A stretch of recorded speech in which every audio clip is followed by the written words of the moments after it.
গ্রামের এক গরিব ঘরে জন্ম রহিমের।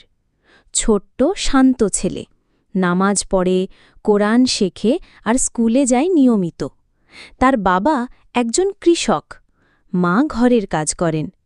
অভাব থাকলেও রহিমের মন বড়। প্রতিদিন সকালে ঘুম থেকে উঠে অজু করে ফজরের নামাজ পড়ে রাহিম।